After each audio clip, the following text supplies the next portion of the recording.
সমুদ্রে মাছ ধরায় ৫৮ দিনে নিষেধাজ্ঞা চলছে। এতে কর্মহীন হয়ে পড়েছেন উপকূলের জেলেরা। ভারতের সঙ্গে মিল রেখে দেশে প্রথমবারের মতো সমুদ্রে নিষেধাজ্ঞার ঘোষণায় জেলেরা খুশি হলেও খাদ্য সহায়তার পরিমাণ বৃদ্ধি ও সময়মতো বিতরণের দাবি জেলেদের। বরগুনা থেকে জহিরুল ইসলামের পাঠানো তথ্য ও ছবিতে বিস্তারিত জানাচ্ছেন রাশেদ আকন। নিষেধাজ্ঞায় গত ২ সপ্তাহ থেকে কর্মহীন সমুদ্রে মাছ ধরার সঙ্গে জড়িত বরগুনার কয়েক হাজার জেলে। জাল নৌকা মেরামত করে সময় পার করছেন তারা। তবে আয়ের একমাত্র পথ বন্ধ হওয়ায় নানা সংকটে জেলেরা।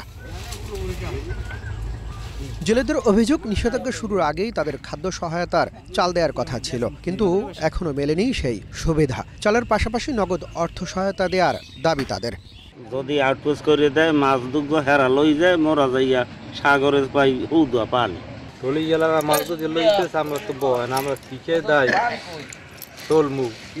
আমাকে পয়সা দিন ওভারত দিয়েছেন, ভারতের লোক মিলেই দেন না, আর আমি ওখানে গাঙ্গে নামে মাছ ধরছি, আমরা নামছি শেষকালে দেয়, কিন্তু আমি পাইতেছি না। আমরা 3 বেপে জ্বালবে, আমরা 3 বেপে পাইতেছি না।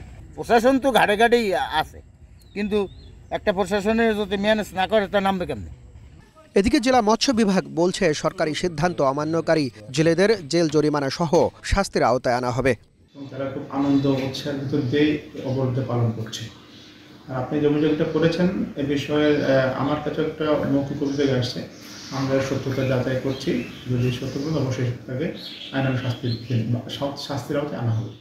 বরিশাল বিভাগে নিবন্ধিত জেলে 4,19,280 জন। মাছ ধরা বন্ধের সময় জেলেদের 80 কেজি করে, 58 দিনে 77 কেজি করে খাদ্য সহায়তা দেওয়ার কথা রয়েছে। Rashed Akon, Asian television.